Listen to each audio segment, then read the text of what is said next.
तेजेश्वर की शादी 18 मई को ऐश्वर्या के साथ हुआ था और 17 जून को तेजेश्वर सुबह 9:30 में अपने घर से निकलता है और चौथे दिन एक नहर के पास तेजेश्वर का शव मिलता है और ये शव और किसी का नहीं था, तेजेश्वर का था।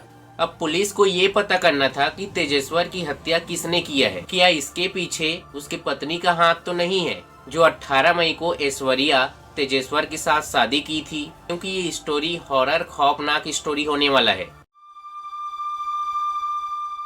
तेजेश्वर अपने परिवार के साथ आंध्र प्रदेश के कुर्नूल जिले में रहता था। तेजेश्वर के परिवार में 5 लोग रहते थे।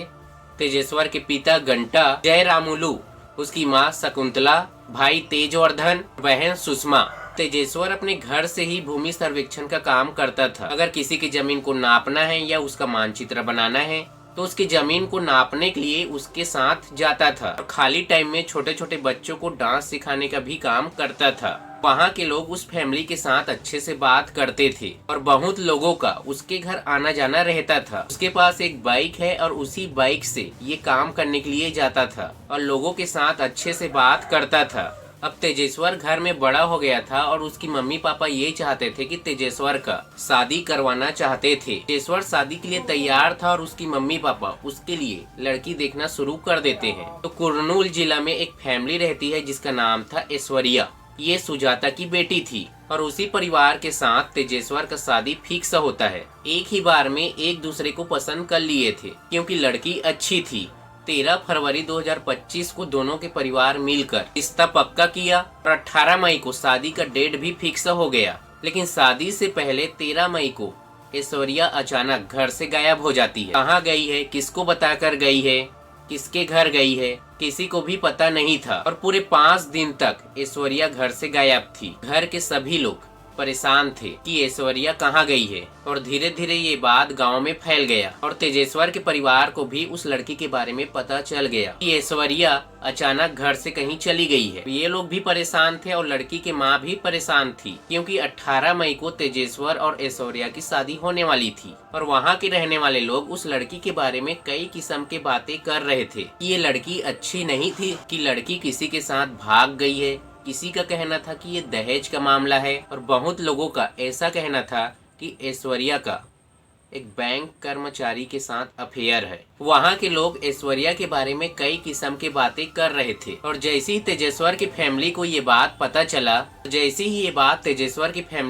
चला ऐश्वर्या का अफेयर एक बैंक कर्मचारी के साथ है, तो अपने बेटे को मना किया इस शादी के लिए। लेकिन तेजेश्वर अपनी मम्मी पापा के बात को बिल्कुल भी नहीं सुन रहा था और थोड़ा बहुत उस लड़की को लेकर घर में विवाद भी हुआ। अब लड़के को शादी करना था तो सिर्फ उसी से, ऐश्वर्या से। तेजेश्वर ऐश्वर्या के ऊपर बहुत ही ज्यादा भरोसा करता था। 4 दिन हो गया था ऐश्वर्या घर नहीं आई थी। कहाँ गई है, किसको बताकर गई है, किस समय गई है, किसी को भी पता नहीं था। अब जैसे ही इस बात को पुलिस को बताने वाले थे तो अचानक 16 मई को ऐश्वर्या घर आ जाती है। तो सभी लोग उससे सवाल करने लगते हैं, कहाँ गई थी, 5 दिन तक कहाँ थी, किसके साथ थी, बहुत सारे सवाल करते हैं। और ये उस समय बहुत ही ज्यादा घबरा जाती है और सभी को बताती है। तो मैं अपने माँ के ऊपर पड़ने वाले दहेज के दबाव से परेशान होकर मैं अपने दोस्त के घर चली गई थी और उसी समय ऐश्वर्या सबसे माफी मांगी। अब दूसरे तरफ तेजेश्वर के परिवार भी परेशान थे। ऐश्वर्या के बारे में तेजेश्वर के परिवार को पता चल गया था ये लड़की तेजेश्वर के लिए ठीक नहीं है,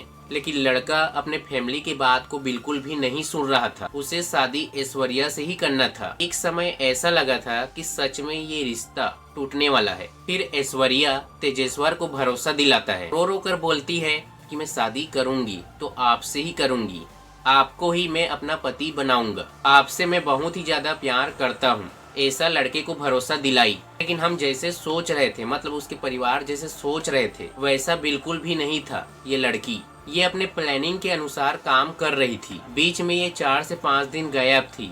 ये उसका प्लानिंग का एक हिस्सा था और ये बात किसी को भी पता नहीं था। जैसी दिख रही थी ऐश्वर्या ऐसा बिल्कुल भी नहीं थी। अब तेजेश्वर पहले के बात को भूलकर शादी का फैसला ले लेता है। दोनों परिवार मिलकर 18 मई 2025 को शादी करवा देते हैं। शादी पूरे रीति रिवाज और धूमधाम से किया गया था। अब लड़की शादी के बाद लड़के के साथ ससुराल आ जाती है। अब जैसे हम सोच रहे थे कि ऐश्वर्या एक अच्छी लड़की है, लेकिन ऐसा बिल्कुल भी नहीं था। शादी के दूसरे दिन से ही लड़की का व्यवहार बदल गई थी। ये अपने पति से कम बात करती थी। ऐश्वर्या अपने रूम में जाकर फोन से 1 घंटे, आधा घंटे, 2 घंटे बात करती थी।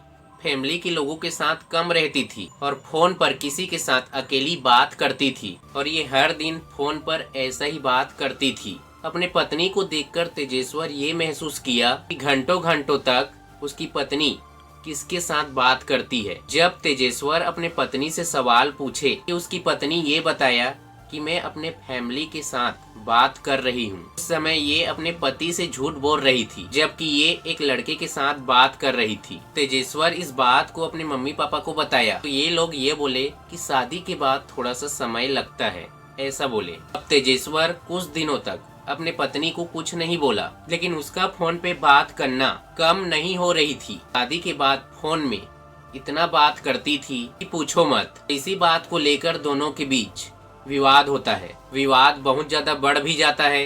घर के लोग दोनों को समझाते हैं, अभी शादी हुआ है और दोनों के बीच ऐसा होने लगा है। अब तेजेश्वर के साथ जो होने वाला था इसके बारे में किसी को पता नहीं था। 17 जून 2025 को तेजेश्वर अपने घर से 9:30 में निकलता है और देर रात तक वापस नहीं लौटता है। उसका फोन भी बंद था।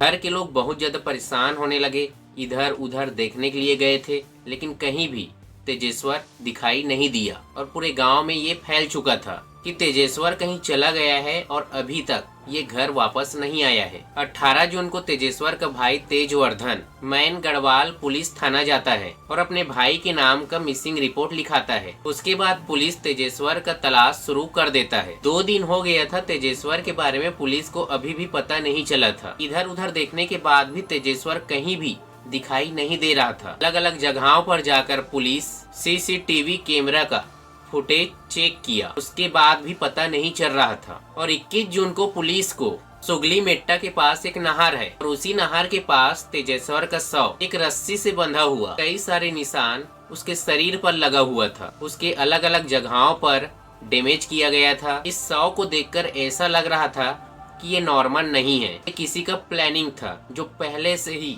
तेजेश्वर को मारना चाहता था। इसका मकसद था लालच, हवस, धोखे से भरा रिश्ता, प्रॉपर्टी का लालच। अब हत्या करवाने वाली ये घर में छुपकर बैठी थी। अब पुलिस घर के लोगों से एक एक करके पूछताछ शुरू किया, लेकिन कहीं से भी पता नहीं चला तेजेश्वर को मारने के पीछे किसका हाथ है। उसके बाद तेजेश्वर के भाई तेजवर्धन को अपने भाभी के ऊपर शक था, क्योंकि शादी से पहले ये कहीं चली गई थी तो 5 दिन घर से बाहर थी और वहाँ के लोग ऐश्वर्या के बारे में कई सारे बात बोल रहे थे। शादी के दूसरे दिन से भी कॉल पर हमेशा बात करती थी। ऐसा ऐश्वर्या के बारे में तेजवर्धन पुलिस को बताया। उसके बाद पुलिस ऐश्वर्या को अपने साथ थाना ले जाता है और अपने तरीके से पुलिस उसके साथ पूछताछ शुरू करता है और साथ में उसके कॉल रिकॉर्ड को निकलवाता है, जिससे पता चलता है कि ऐश्वर्या 2000 से भी ज्यादा एक बैंक कर्मचारी के साथ बात किया था। ऐश्वर्या पूरी तरह फंस चुकी थी कॉल रिकॉर्ड निकलवाने के बाद। और जैसे ही पता चलता है पुलिस को इस केस में उसकी माँ भी शामिल है, उसे भी पकड़कर थाना लाते हैं। ये ऐश्वर्या की मम्मी थी जिसका नाम था सुजाता। फिर कबूल करता है कि हम 5 लोग थे और 5 लोग मिलकर तेजेश्वर की हत्या किए हैं। ऐश्वर्या का अफेयर एक बैंक कर्मचारी के साथ था जिसका नाम था तिरुमला। ये उसी गाँव के रहने वाला था और कई सालों से उसके साथ अफेयर था। लेकिन इससे पहले ऐश्वर्या का माँ का अफेयर उसी बैंक कर्मचारी के साथ था। मतलब एक प्रकार से दोनों के साथ अफेयर था। ऐश्वर्या शादी के बाद तेजेश्वर को मारकर उसकी प्रॉपर्टी को अपने नाम करना चाहता था और तीनों मिलकर एक प्लान बनाता है। तिरुमला एक बैंक कर्मचारी था, 2 लाख में सुपारी किलर हायर किया था जिसका नाम था नागेश, परशुराम और राजू। तीनों ने मिलकर अपने गाड़ी में बैठाया और गाड़ी के अंदर ही 17 जून को कई बार उसके शरीर पर वार किया, जिससे तेजेश्वर की मौके पर ही मौत हो गया और उसे एक नहर के पास गिरा दिया। लेकिन पुलिस 5 को पकड़कर गिरफ्तार कर लिया है।